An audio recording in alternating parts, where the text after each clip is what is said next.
మనం ఈరోజు బీట్రూట్ వేపుడు చేసుకుందాము. నేను బాండీలో కొంచెం ఆయిల్ వేసాను. ఇప్పుడు తాలింపు గింజలు వేసుకుందాం. నేను జీలకర్ర, ఆవాలు, మినపప్పు, పచ్చనపప్పు ఇవన్నీ వేస్తానన్నమాట. పోపు పెట్టుకుందాం. ఫస్ట్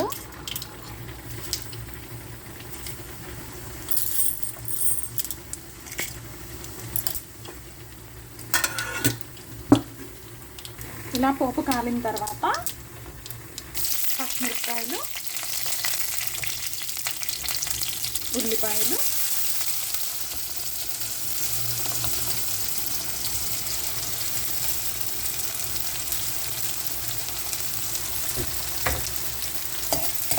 ఇవి రెండు వేసుకొని మంచిగా వేయించుకోవాలి.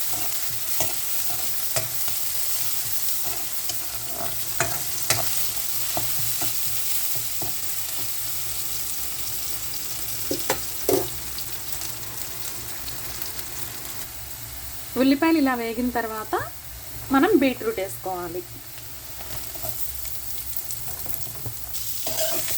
బీట్రూట్ వేసుకొని మంచిగా ఇట్లా కలపెట్టుకోవాలి.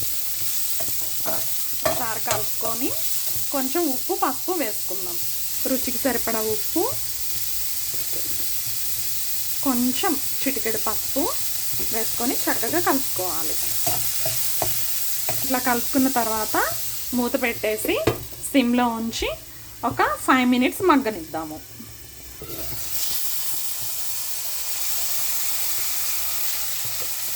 ఒక 5 minutes తర్వాత మూత తీసుకొని ఒకసారి కలబెట్టుకోవాలి.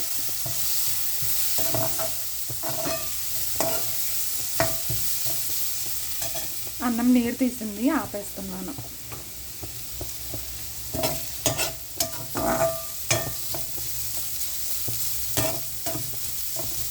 కలుపుకొని ఇట్లాగా మళ్ళీ మూత పెట్టేసుకోవాలి. ఇది మగ్గేలోపు మనం కొబ్బరి, కొంచెం వెల్లుల్లి వేసి చక్కగా ఇలా దంచుకుందాము. ఇదిగోండి 10 minutes సిమ్లో వేయించిన తర్వాత ఇలా అయింది. ఇంకో 5 minutes ఇలాగే ఉంచేసి ఆ తర్వాత మనం దంచి పెట్టుకున్న అల్లం వెల్లుల్లి పేస్ట్, కొబ్బరి, చిన్నుల్లిపాయ అండ్ కారం వేసుకుంటే సరిపోతుంది. దంచి పెట్టుకున్న కొబ్బరి, చిన్నుల్లిపాయ వేసేసాను. ఇప్పుడు చక్కగా కలుపుకుందాము.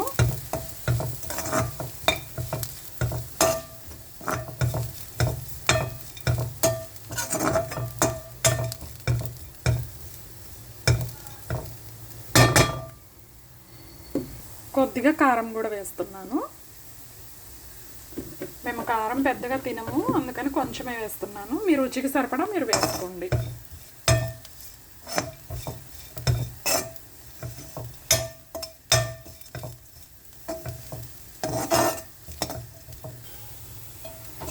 అంతే, బీట్రూట్ వేపుడు రెడీ. వేడి అన్నంలో కొంచెం బీట్రూట్ వేపుడు వేసుకొని నెయ్యి వేసుకొని తింటే అద్దరిపోతుంది.